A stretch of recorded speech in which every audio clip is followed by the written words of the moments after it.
Lions Rock Productions. This is Jay Moore. This is Greg Cruz. This is Bryce Vine. This is Dexter from The Offspring. This is Nathan This East. is Sebastian Younger. This is Daryl Ames. This is Stuart Copeland. This is Mick Gillette. This is Andy Summers. This is Dr. Bob Greenberg. This is Gabby Reese. This is Rob Bell. Hey, this is John Leon Guerrero. Hey, and this is Pete A. Turner. Hi, everybody. This is Dr. Stephon Alexander. My friends call me Steph. I'm the author of the book called Jazz of Physics, where we explore the connections between jazz music and the workings of the cosmos. And I'm just here hanging out in Trinidad and Tobago for the time being. And it's great to be in the Break It Down show. And now, the Break It Down show with John Leon Guerrero and Pete A. Turner. Yes, indeed. We have an incredible person on today for you guys. Dr. Steph is in the house. We've had many PhDs on, never had a Steph, and never had someone who combines disciplines like you have. You are a theoretical physicist, a cosmologist, a musician. It sounds like you're expanding into some other things. You're an author. My goodness, you currently teach at Brown, and you are doing incredible work to help us understand that big old universe, and all the way from like the enormity of the cosmos, the whole damn thing, all the way down to why middle C sits in the middle and feels so good. So I appreciate you coming on the show, man, and especially appreciate you helping us check off Trinidad and Tobago as a country we've recorded in off the list. I used to live in Florida, across the street from a whole family full of folks from Trinidad, and they're wonderful, party-loving, happy people. And we've got a number of people that have roots out there, so it's really neat to be able to click that off the list. So thank you for coming on. I really appreciate you. Thanks for having me. I mean, this is a great honor to be on this great show. And you know, I especially got excited that you guys are willing to record this while I was in Trinidad. So great to be here. And yeah. In terms of, you know, I'm humbled because a lot of ways when I wrote my book, it was a way of, you know, trying to demonstrate just how stupid I am, actually. Well, that's where things start with. I mean, if we're all willing to accept our fallibility and the mistakes that we're going to make, that releases us to go out and get things right as well, and to learn and to not, you know. I've spent a lot of time in conflict zones, and one of the things I've noticed is that the folks from like the Kennedy School of Government are too infallible. So they can't get something wrong. It doesn't even occur to them to slow down and to understand the people they want, you know. So, I mean, you know, you're from Trinidad. So if someone came from another country, and Trinidad's not a bad place, but let's say they did, and they said, we know how to help. And you're like, well, you haven't even been here for 5 minutes. You know, right. Do you know who anybody who from this island even is? Like, do you know Atto Bolden or anybody? You know, and we come with these ideas. So that ability to make mistakes, man, I think that's huge. By the way, his book is called The Jazz of Physics, and this is such a cool idea. And by the way, thank you to Brian for setting us up. He's been on the show before too, and it's neat to be able to connect with people that are doing incredible things. Help me understand, as a simple person who doesn't spend a lot of time talking about astrophysics and cosmology, what is a theoretical physicist? What is a cosmologist? Yeah, that's I'm trying to figure that out. Well, you know, in a lot of respects, my book is about, some of my book is about that. It's sort of like, what is it that, you know, how is it that a theoretical physicist comes up with things, you know? What is the magic behind it? I think the best way to come at that question is to talk about an exemplar, like people who actually are in the public consciousness that you know. So Stephen Hawking is a theoretical physicist. That's an example. The late, great Stephen Hawking, who I had the fortune of, you know, meeting a couple of times and being connected to. I'll stop name dropping there, okay? Yeah, no, but that's a pretty good name to drop. I mean, in your field, he's the Babe Ruth, right?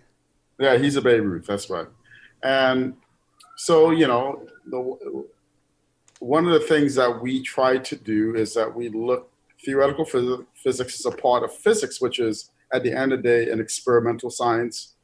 there are experiments that are done that establish certain, known facts about the way the physical world works.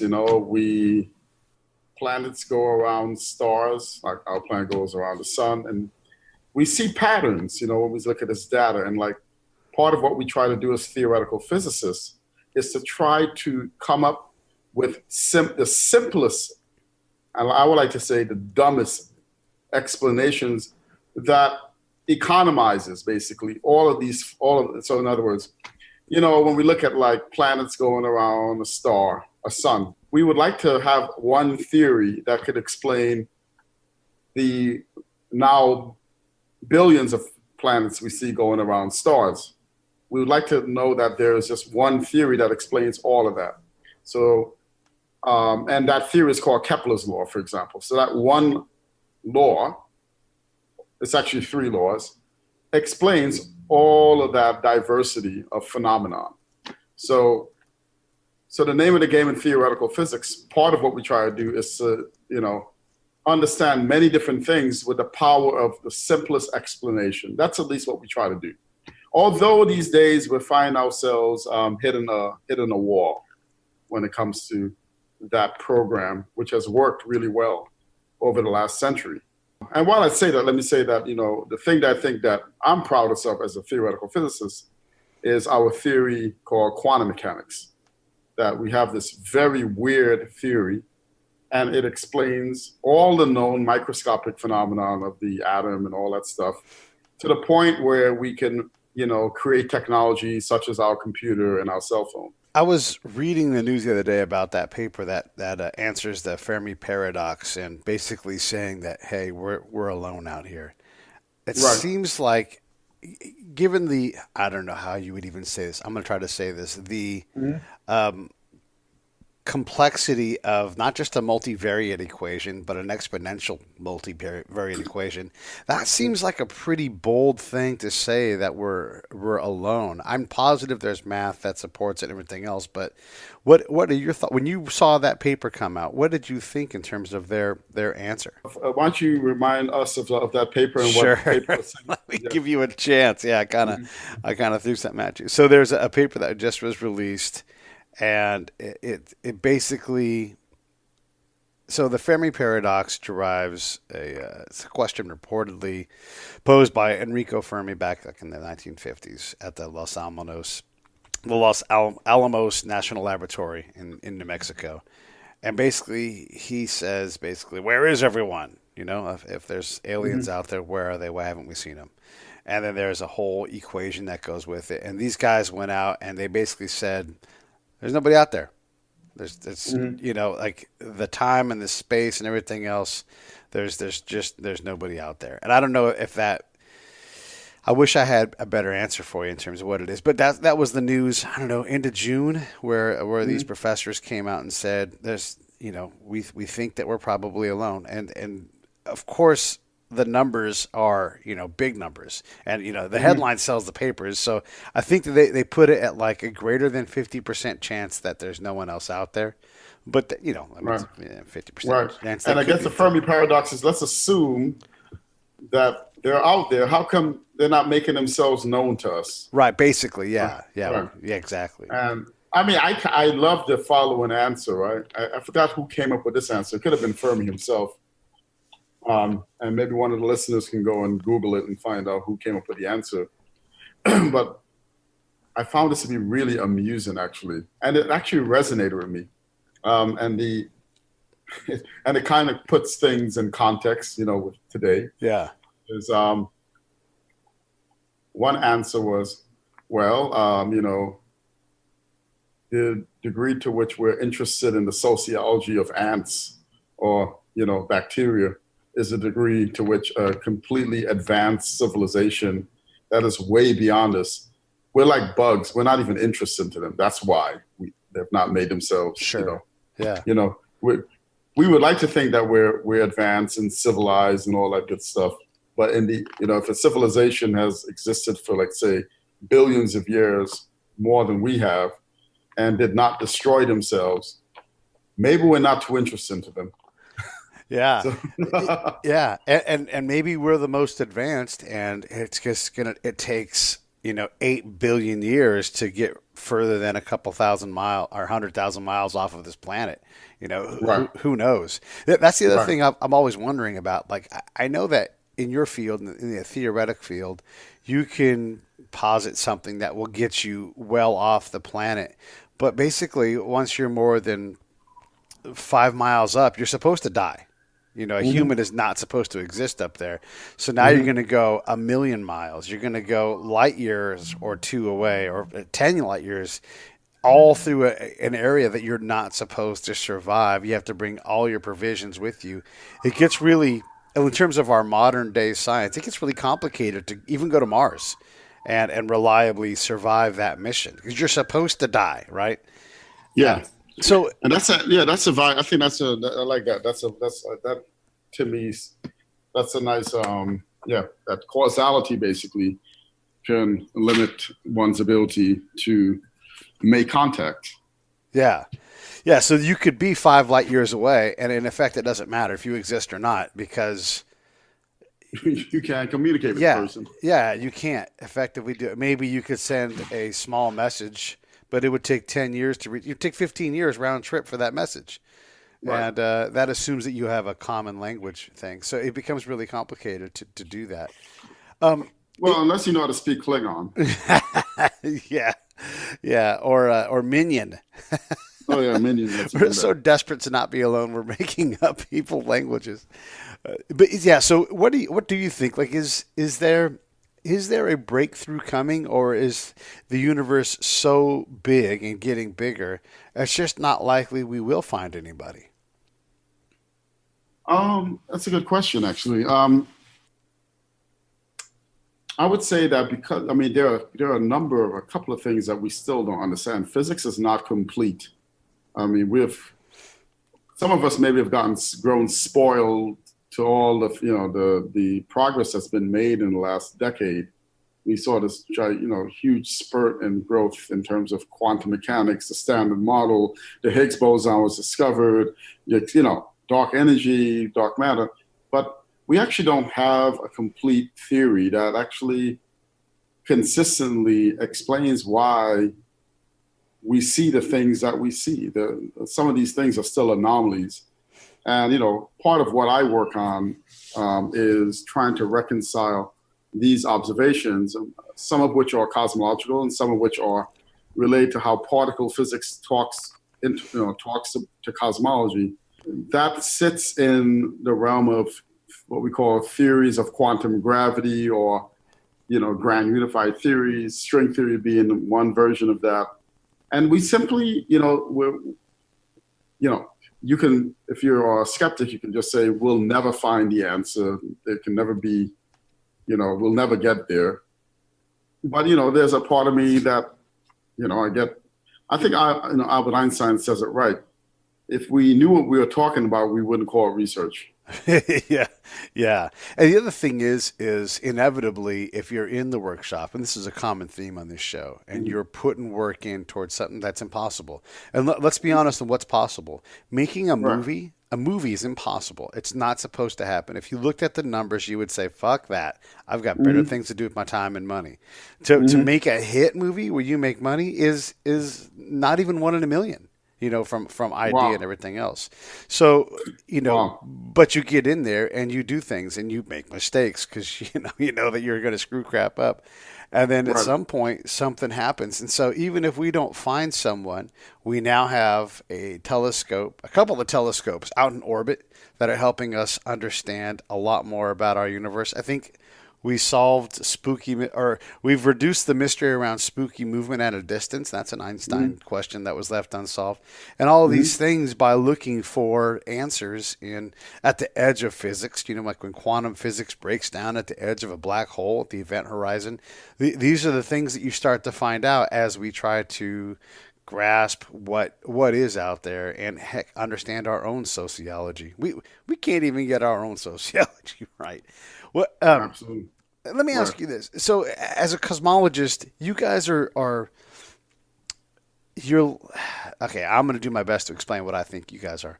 You're less worried about the mathematical end of physics, and you're more of a multidisciplined approach to cosmology. And this enables people to bring in philosophy and other aspects to the universe, and in your case, jazz. Right. Yeah. What helped you make that leap from hard science to musical? How did you bridge that? Yeah, thanks for asking that. So I also play jazz. I'm a lifelong student of jazz. And actually, the reason why I say I'm a lifelong student because by definition, it is a musical form that's endless. By definition, it's endless because, right, it's an improvisational system. So and you can never get good enough. If you're gonna, the bar is always being raised.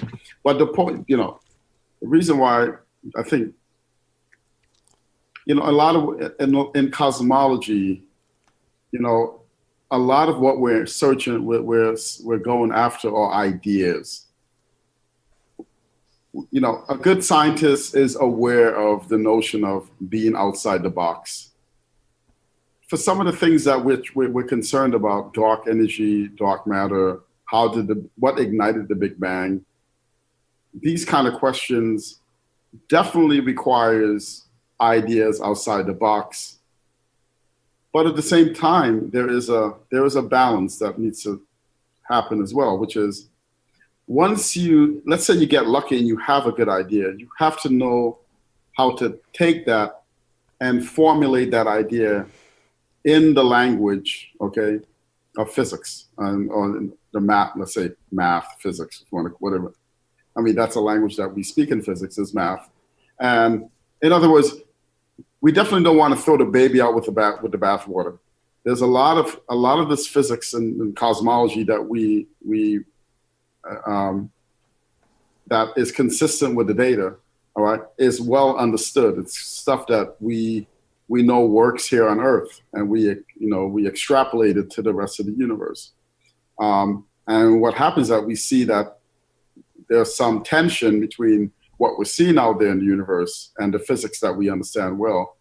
And so if you are so lucky to find an idea, and it certainly has to be outside the box, and we don't have the solution to some of these problems, these anomalies, it has to gel, it has to make contact with what's already known.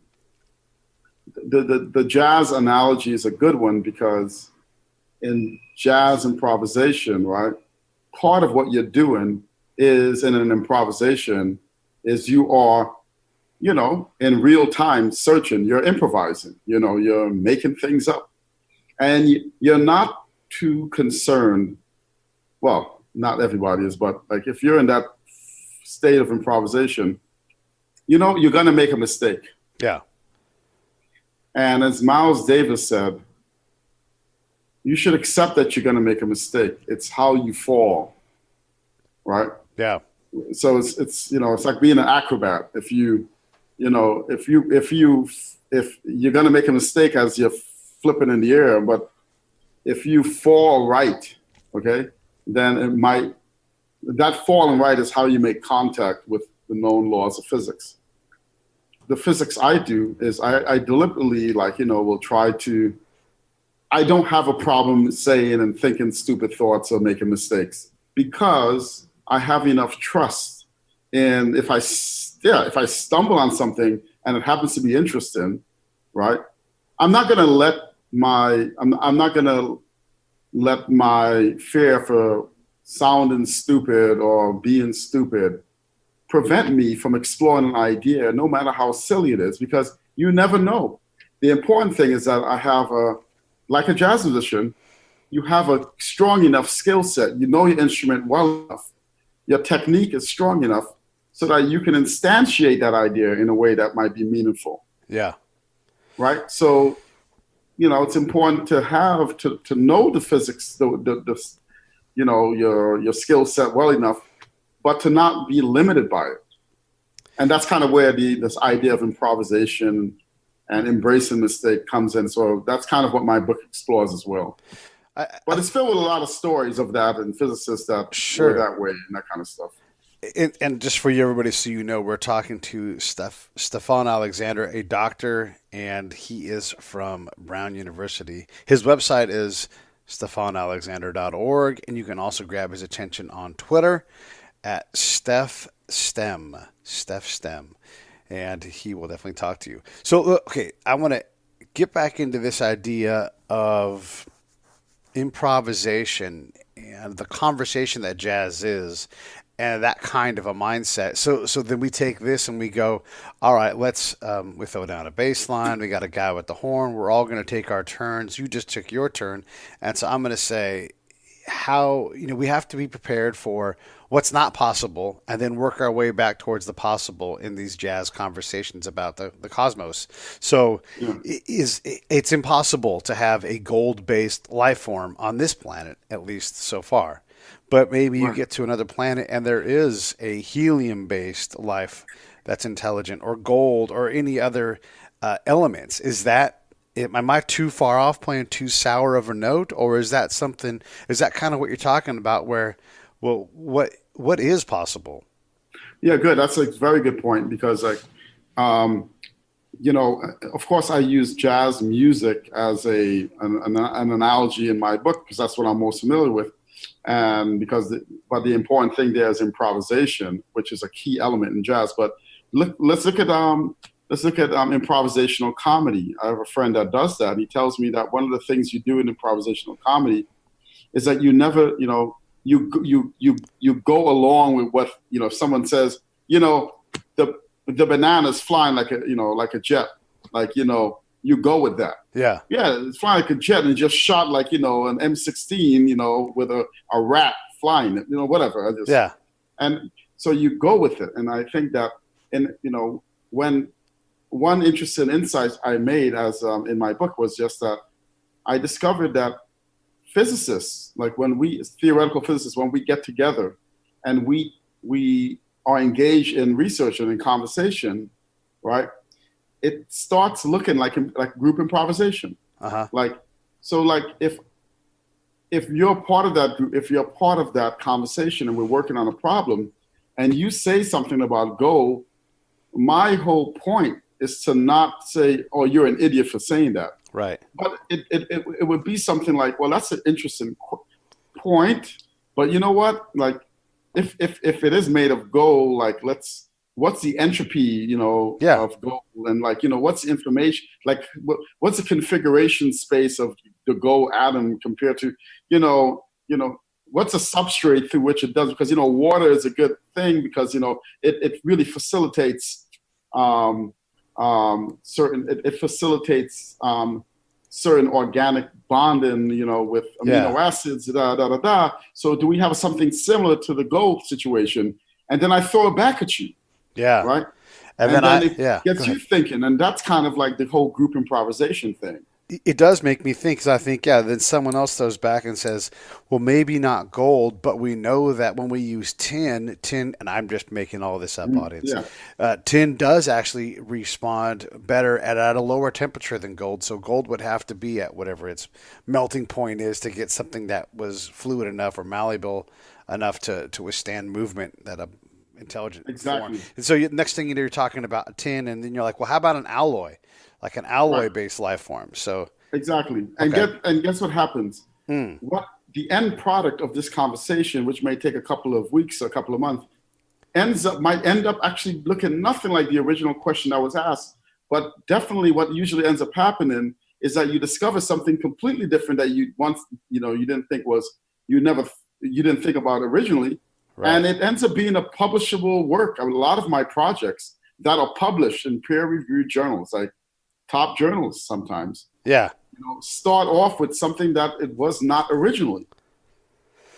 Yeah, you do quite a bit of writing. I was looking at your curriculum vitae. It's packed full of ideas like that. You're right. Interesting. Yeah. So I look back like 15 years at some of the things that I worked on. That there's this one idea that I developed. That again, like when I was thinking about it 15 years ago, the origin of it was not about what it became. Sure. And guess what? Like, that paper now has it's been cited over 200 times. Yeah, look at you. Yeah, that's a great point. Like, we have this concept here of the album fight, where you put two albums together and two albums go track for track. So track one versus track one is a round of a fight.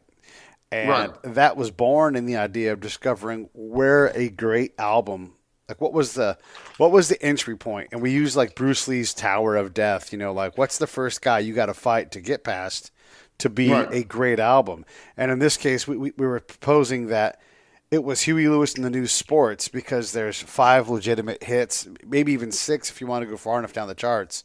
And if you've got 6 toe-tapping, get your butt shaking songs on your album, that's likely to be a truly great album. So we were trying to quantify greatness. And that turned into, all right, well, how would you compare albums? And then that turned into having this fighting system, since we were talking about Bruce Lee. And then it was a 10-point must. Like, that's how you do that. And then I guess the songs become rounds. And the next thing you know, we've got this whole different way of looking at albums that, yes, there's a winner and a loser, but we also all get to go look at what happens when Kiss and the Eurythmics collide. And that creates new thought in the music, and in no way that Kiss and the Eurythmics ever thought possible. So it's absolutely grown from a completely different place into something that actually has a measurable, quantifiable compare and contrast model that we can use to entertain ourselves for years. Yeah, another good example of that was the birth of hip hop. Africa Bambaataa, when he did Planet Rock. Yeah. Use Kraftwerk. You sample some Kraftwerk. Yeah. Electronic music. Yeah.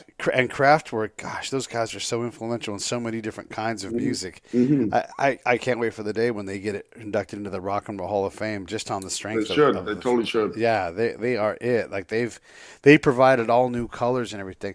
Let's talk a little bit about the music side of thing then.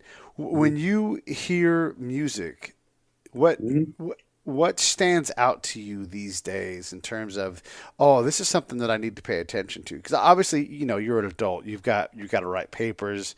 You've got things to do. You don't have time to sit there and spin records all day. So what holds your attention?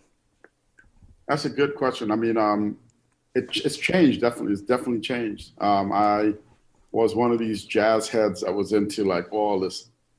I had my sort of Coltrane hard bop phase where it was all about sax players like Jerry, who I still love, Jerry Bergonzi, they just will just unleash This episode of the Break It Down Show is brought to you by Lions Rock Productions. That's us. We publish, evaluate, and develop podcasts just like this one, consult others to build their own, and create associated content and content marketing strategies. So if you're launching or expanding your social media presence, your business or your personal brand, or if you just want to take your media presence to the next level, reach out to us on Twitter at Pete A. Turner or at JohnLG69 at the Break It Down Show. There's 1,000 ways to get a hold of us.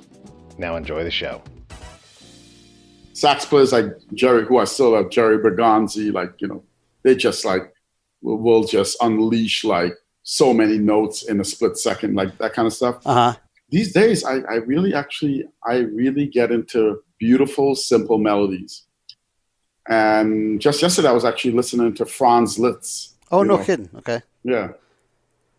I mean, so I'm really into really great melodies. I was listening to Hall & Oates the other day, because I just love the melodies they construct. Yeah.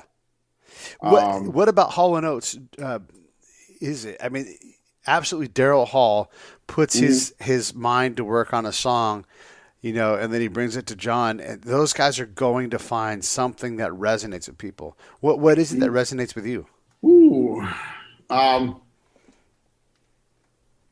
they got some.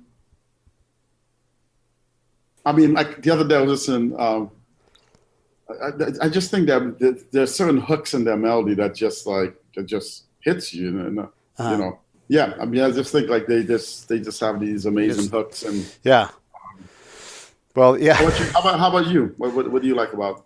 Here's what I love about Hall & Oates. As much as I know about music, and I'm still, I'm still a novice. I'm still a layman, but there's a good bit of knowledge in there.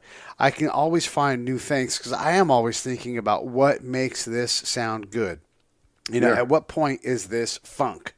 Like where's the line between disco and funk? And John and I, who's my co-host on the show, we have this discussion all the time. And he'll talk. He's a drummer, so he talks in terms of how they ride the hi-hat. And I'll be like, yeah, but listen to these strings or these horns that are layered in way up above. They're ethereal. That's disco.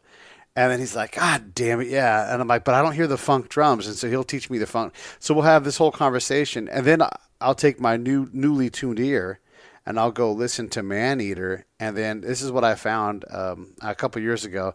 But there's a note that they play, I think, after the second verse. And it's just this doo throughout the rest of the song. It's just like Daryl Hall put his change purse on a key and just like, I'm not going to need to lift that. And what it does, because the song's about this man-eater woman, and there's a little bit of danger in that song, right? And it provides an unresolvable note to make you just uncomfortable in the song. And the brilliance of doing that and getting it right. It's one thing to try something weird, like just have one note hold for 4 minutes.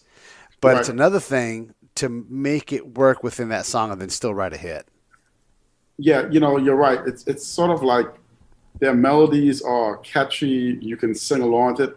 But it's also, like Miles Davis, very sophisticated musically. Yeah. Yeah, for sure. Okay, so we're talking to Dr. Stephon Alexander. He works at Brown, and he is a cosmologist and a astrophysicist and a jazz musician. You are what is your axe of choice? Because I see you've got a sax back there. What else do you play? Yeah, I pretty much, I focus on the tenor saxophone. I also play soprano and a little bit of alto. In Trinidad, I was actually sitting in with this band, and they play calypso jazz. Oh wow! So there was a steel pan, bass, keyboards, drummer. I played my soprano for that one during that time. Plus, it's easier to travel with the soprano. Okay, so I get that, and I get, tenor sax and all of that stuff, and soprano sax and all this. What makes someone want to grab the Barry and the bass sax? Like, what makes a person say, this is going to be me. I'm going to bring treble into this song, and I'm just going to play these notes like, over and over again. Like NWA comes out with that right away. I think it's their first or second song, and they bring treble with that low sax note. What do you think draws someone to that over like Kenny G, who doesn't do that? Who does the exact opposite of that? Yeah, that's a good question. Well, I think definitely, the sax there's something visceral about that instrument. Okay. Let me think about that. Yeah. Well, do you have any theories about that? I don't know. I guess I was thinking it's kind of like the tuba, right? The tuba's got a very, and I'm being unfair here, a very simple job. Boom, boom, boom, boom, boom, boom, boom, boom, boom. That takes a certain kind of person. And maybe there's someone who's like, I always hear that when I go to buy some tacos. Yeah, right. I actually have a tuba in the garage. My dad passed away a little over a year ago, and he was a tuba player, and not that kind of tuba player, more like a concert tuba player. But I always thought like I could learn enough to play the tuba notes and go out to Downey and gig at the Mexican places. But maybe there is someone, something in a person's maybe even DNA. I mean, we find out more about DNA and what it drives. But maybe there's something in that the person's like, I don't want to work that hard. I'm not worried about virtuosity, but I do want to bring the crayon and I want to color sideways with it in just big, broad strokes and terrify people with it. But then also bring my Barry White, noted love into these things, and change up the nature of what you think I do. I don't know. that's sort of like the jazz nature to this conversation, right? Like you explore these things, but that's what comes to mind. One interesting theme there is the uncanny ability for jazz to incorporate things that traditionally was not jazz, Yeah. That includes instruments. So yeah, I've not really. I think that'll be an interesting thing to be like the John Coltrane of the jazz tuba. Yeah. Yeah. I did know. One of the people that was very helpful in my book was a composer. I think was the first composer to the New York Philharmonic. His name was David Amram, and he was friends with John Coltrane. And I interviewed him for my book because I needed to get some information. But he was interesting because he was a classical guy, but he introduced the French horn to jazz, and he played with Dizzy Gillespie. So here's an example of somebody that took the French horn and Yeah. You don't think of the French horn as being a comfortable place for a jazz musician, just because of the embouchure that you have to maintain and the challenge it is to play the note the correct way. It'd be like being like a jazz oboist. It's really a challenging thing to improvise effectively, and yet there's someone doing it. I certainly wouldn't try it. Yeah. Yeah. I have a hard enough time with the clarinet, and that's Woody Allen's way killing it there. Yeah. Yeah. Okay. So we talked a little bit about that. Let's go back to the space part of it. What excites you about what your peers are doing? And when I say peers, I'm giving you a big old paintbrush. You can color in whatever kind of peer you want. But what's out there that you're not doing that you're like, man, that is exciting? Like there's like our mutual friend Brian Keating and him trying to take a picture of the birth of the universe, that kind of stuff. That's I think some things that I think one of the things I find interesting is the connection of complexity theory to quantum mechanics and how that plays itself out in trying to understand, the physics of black holes. Like,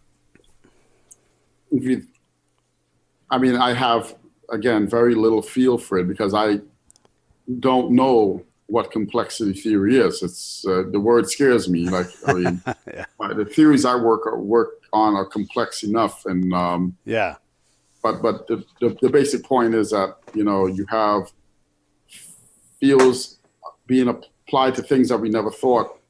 There was no way I would have think that a black hole would have anything to do with complexity theory.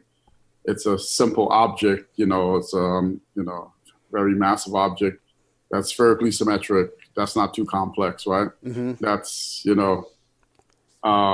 with an event horizon. Okay, maybe there's something complex there. Right. That's one thing. Another thing that I do have a little bit of stake in this game is, there's a age-old problem. It's considered to be one of the hardest problems in physics, to the point where some physicists don't even touch it. They don't even go there. It's called a cosmological constant problem. Okay. It's related to dark energy, the dark energy problem. Some people think that it's sort of like a compass that is going to help guide us to understanding what quantum gravity really is. This is what Albert Einstein, died trying to find, which was how to unite quantum physics with his theory of relativity. And, string theory was supposed to be, and still is, a candidate for that. But the idea that this cosmological constant, which is, energy associated with empty space, and how to tame that energy in a way that we have complete control over the physics that's responsible for giving us the right value of it that we do observe. Some of us believe that whatever the answer is, it's actually going to be a guidepost to help us figure out what quantum gravity really looks like. And of course, I'm like, that's sort of the holy grail in a lot of ways. Like, what is the unified theory that brings together quantum mechanics with gravity? Right. Like they're both very successful independently, but whenever any attempts to bring them together, and we have good reasons to want to bring them together, to understand the Big Bang. There's very good reason to understand what the physics of quantum gravity is. Yeah. To understand what lurks behind the Big Bang singularity. So that's one thing. This the third thing that I actually find interesting, and again, I have nothing to say about it. It is because if I did, I would write a paper. Sure. It's the idea that there might be some non-trivial connections between consciousness, or the so-called hard primary consciousness, and physics. And I use the word physics very broadly because I'm not trying to say that the usual stuff that people did try to say is that quantum mechanics and quantum mechanics and the brain are related to each other in some way. I'm not trying to say that, but I'm saying that there are some interesting analogies between some of the things happening with consciousness and parallel computing with the subconscious, for example, and quantum information, how that propagates through quantum entanglement as analogies. And they're both very mysterious. I'm just a very, distant admirer of if there might be any surprises or breakthroughs down the line in terms of helping us understand, what consciousness is and how it's, related to the brain, the function of the brain, or more, right? Right. And some mysteries having to do with physics. So when you look around at the work being done in your field, we have these leaps, but those leaps are built on a lot of work. So, yeah. Back when the 4-minute mile was about to be broken, it was like it was impossible until all of a sudden it was possible. That a bunch of people stormed across and were doing it. But everybody knew as it was about to be broken, the barrier, before Roger Bannister did it, it was coming. And right. It was going to be this, big thing. But what's the 4-minute mile that's out there for us right now? Like, what do you think? Like, man, we are so close to solving this paradox or breaking through with this formula. Who's, or what problem do you think is out there that's interesting to you? That's in that vein where in the next 10 years we may have an answer. Ooh, well, okay. I think that I think we're going to nail down dark matter. I think we're going to nail down dark matter. Does dark energy come with that at the same time? Is that a package deal? Good question. I mean, I think not directly, but I think that once we understand exactly what the culprit is behind dark matter, it's going to point. It is going to give us some direction on dark energy as well. That's just my guess. Yeah. And then we won't call it dark matter anymore. It'll be whatever. Right. Whoever so discovers like, it. What Richard Feynman said when they asked him, what was it? How did it feel like when you discovered, quantum electrodynamics and got the Nobel Prize? And he goes, it's like you climb this highest mountain that no one has ever been to, and you get there, and it's like this feeling of euphoria and all this stuff, and then soon some other people come up there, and then next, they develop, and then there's this like a resort there, and it becomes like everyday business. Yeah. Yeah, that's funny. So we're talking to Dr. Stephon Alexander. He's out in Trinidad right now. We're checking Trinidad off of the map of Break It Down show on the world. We've now done a show there as well, so that's exciting. We've done one in Norway. We've done a bunch of them in the UK, so it's cool to be able to do this. And his book is called The Jazz of Physics. And it's just it's a reflection of his research and theories and how the music defines that. You were inspired by Mr. Daniel Kaplan, who got you to kind of convert your mind from maybe a more of a musical based thing to something that talked more with the sciences and physics and that kind of thing. What was it about his approach that got you to get out of, it's easy to dream about becoming a musician or a football player or, whatever it is that's when you're 14. But what is it that he delivered to get you to go, oh my gosh, this is actually my path? Because it's hard to find your path as a kid. You want some impossible thing like I want to play baseball, but in reality, you found something that was actually practical and yet still impossible. Yeah. I mean, I think the thing that was interesting there is that, first of all, I wasn't like this great student. I was, in some respects, very close to being a truant. There's something to say about when someone presents something to you where even though you may not have the greatest self-esteem, that he presented it as such an interesting thing, and that you never question whether or not, like, you're like, oh my God, I can actually do this. Yeah. And the guy was serious about that. It wasn't like, and so I think that it's important. Like, even when I teach physics, I really like to, I like to say that, the level at which I understand physics is actually at a very, very basic, simple level, right? I think it's important to do your best to show people that actually, you can understand this stuff. It's actually, you can do this. And there's nothing really special about it in that sense. It doesn't take some super genius, Right. The other thing too is that was one of the big praises I got about my book. So I was very happy about that people felt that while I didn't water things down, right?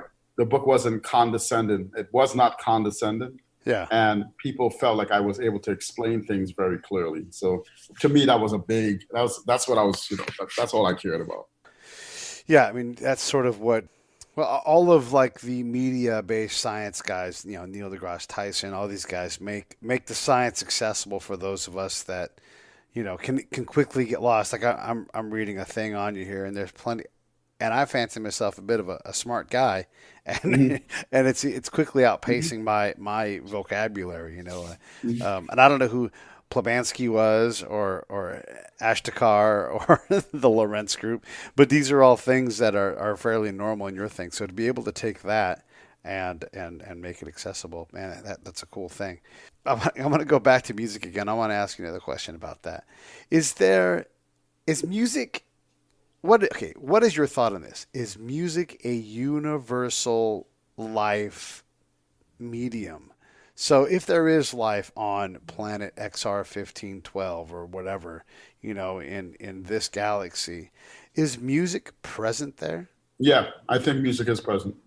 I mean, I think that maybe not at the same frequency range that our music might be, but I think the relationships, if you look at the elements of music that it has, first of all, right, it has, I mean, I don't care what kind of music you're talking about, you're going to find elements of rhythm, harmony, melody, dissonance as well, noise. Yeah. Right? Tension, release. There's all these elements that are playing. I mean, in my book, the case I try to make was that at the heart of physics is the phenomenon of vibration and resonance, and and rhythm. And, if you look at physical law, you find that the basic physical interactions and the entities, the building blocks of nature as we understand them, are based on things called quantum fields. And these fields, if they have sympathetic vibrations and resonances, then you end up having quantum transitions, and you can create new particles by having these. If you start thinking about it that way, then in a lot of ways, nature, the universe is musical in some respect, right? Except that you're not hearing that music. You're seeing it in terms of a chemical reaction. Sure. Right? Yeah, and I guess humans as a species, we like patterns. And when you hear something, like I was texting one day, and my text, as I was going faster than the phone could keep up making the sound, it went da-da-da-da-da-da-da-da. And then John is like, oh yeah, you just texted poison. I didn't try to. That's just how, but that's how we perceived it, right? Like, so as the text fired off and it got caught up, it made that sound. Or like my girlfriend's Subaru, when you hit the lock and unlock buttons in a certain combination, it does shave and a haircut. And it doesn't mean to. It's just the pattern that it makes. So you pick that up and you're like, oh, that sounds like shaving a haircut. Maybe it's by design, but it's very likely that it's not. It's just a thing. And so it seems to me that wherever you're at, whatever kind of intelligent being is there, to survive, to not kill yourself or whatever it is, you have to sense some kind of pattern. You have to find things. And if there's a sonic pattern, I mean, of course there'd be a sonic pattern wherever you're at, right? That's why there's dance, and that's why there's, even in places that are extremely impoverished, like, Haiti, Wycliffe said there's music everywhere in Haiti. It's the birds and the trees. It's just everything is musical there because they have nothing, but they have music, and so they're rich with music. Does that make sense? Yeah, it makes a lot of sense to me. Yeah. That's in Trinidad, people, the way they talk is like very, like they sing when they talk. Yeah. Yeah. Yeah. You don't have much of a Trini accent. Have you worked to reduce it or? Well, no. I left Trinidad when I was 8 years old. So I grew up in America. It's just that I've come back to visit to keep the connection alive. Yeah, well, it's a place that I've always wanted to visit. I mean, it's in the Caribbean. Well, I highly recommend it. Yeah, no, I want to. I want to come out and check it out. And yeah, you're right. It's very sing-songy, and it takes a minute. It's definitely a dialect of English that you have to work to understand it. Once you get the pace down, like once you can jump onto the merry-go-round, you're like, oh, I understand this. Yeah, no problem. Yeah, but yeah, you're right. It's musical for sure. What else do we need to know about you, man?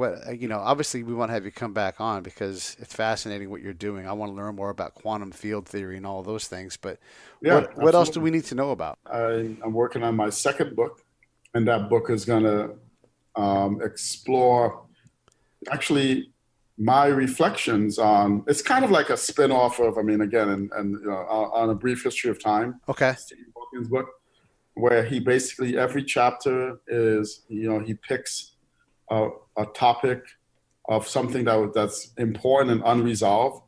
And I kind of want to do a similar thing in the year 2018, which is like, what are the 6 big unresolved questions facing physics? Nice. And kind of like, and the whole point there is, since no one knows the answer to that, I kind of want to give the reader a peek through the, behind the curtain of physicists' dirty laundry. Yeah, yeah. We don't know this stuff, and please let's speculate together. So this book is really about the nature of play, the importance of play, playing with a theory. Yeah.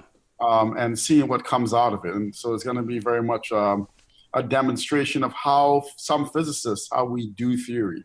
And I'm going to use these 6 important questions as a platform to play with theories and see what comes out. Maybe we'll discover something interesting together. But it's to make the reader part of the discovery process rather than being, some expert on the mountaintop telling them what the truth is and what the truth isn't. Yeah. Well, that's a great technique for doing that. You got me thinking. So when I'm in a conflict zone and I'm going to talk to people and ask questions, I don't start off with the question that I want the answer to, because no one talks that way. No one says, where's the bad guy? Like, that doesn't happen. So I start my question theory, and I call it question play. I call it question play, and what I do is I start with, where are the bombs? Well, what's the question before that? And what's the question before that? And then I'll literally write these conversational streams, and I'll play with the questions and try to see how I eliminate certain ones, and then I'll have a whole backwards conversation. And just by having that, I open my brain to whole new avenues of questions that may get me there through an alternate path, a 3-question path as opposed to a 20-question path. Or, maybe I'm out there and I hear in my head the next question, how it's supposed to be. I've already had that conversation backwards and forwards. And so I'm better prepared to play within that person's conversational style, if that makes sense. Yeah. It makes complete. So tell me about this conflict zone thing. I mean, this is very interesting because sometimes, in physics, like, we disagree with each other so much that it feels like you're in a conflict zone. So maybe I can learn something here. But, so the whole thing is so I was a spy, right? My job is to go out and find things out. And the thing I figured out more than anything else was that the things that were important to the command, to the Army, to the U.S., to the people that were trying to help, were not the things that they thought they needed, right? It's kind of like the Einstein thing again. What I bring back this information from the field, it's infinitely more important than what you think you need to know about the one bad guy in town, because you can go collect up one bad guy, but there's always a new guy that's like, cool, now I'm going to be the one bad guy in town. If you go out, if you find the 20 most influential people who aren't incented to talk to you, if you can build a relationship with those guys, now you can maybe create some stability. So working in a war zone, working in a place that doesn't have enough stuff, and we start bringing stuff. You're pouring stuff into a hole that can't be filled, and it creates a lot of conflict. So again, Haiti as an example. If you bring fresh water to Haiti, that fresh water is likely to cause. This is Pete's theory. This is more likely to cause more instability than stability. Yes, there's fresh water there, but how many people are now dying because of the introduction of fresh water or whatever it's going to be? And I'm not saying don't bring fresh water. What I'm saying is understand that there's a lot of byproduct that's the exact opposite of what you're trying to create. That's very interesting. Yeah. My work is to try to help discover those things so that we're a little more deliberate. And when we break the rules, it's by design. I like to use Mozart's musical joke where he breaks all the rules, but you have to know what the rules are before you're allowed to break them. Otherwise, you're just being a dick. No, that connects very nicely to physics, actually, because when I was talking earlier on about thinking outside the box and deliberately maybe having the craziest thought, the craziest idea, and exploring it. If you don't know the rules, it's very hard to do anything with it because that mode of thinking. Yeah. Now, the one useful thing I find to be very useful is that I know some physics, so I actually do enjoy talking with people that know very little physics. They might say something actually very interesting, and then knowing all the rules, you might be able to do something with it. Right. Yes. Yeah. There is that thing that you have to have a command of the literature in the field in which you are studying. And if you're going to produce something that's useful, every now and then someone, captures lightning in a bottle, but no one goes out with the bottle trying to capture lightning, it just happens, There's all kinds of conversations on Facebook where folks will talk about theories on IQ. Like, do you have a command of literature on IQ study? Because there's a lot of things that have already been done and established and things that we know, and you're not even referencing any of that stuff, an actual conversation that, has rules allows you to be able to do the jazz part and say, well, what about this? Because like anything, and this, like if you get a theory and you look at it like it's, say, a cube, you go to the edge of that cube and shit gets really weird. You plot something on a bell curve, you go to either tip of that bell curve and shit gets really weird. It doesn't make sense. It only really makes sense in the middle of the curve. Right. That's where you get those unintended outcomes or positive accidents that happen, and those things are cool. I guess there's nothing much more about me that I think is interesting, actually.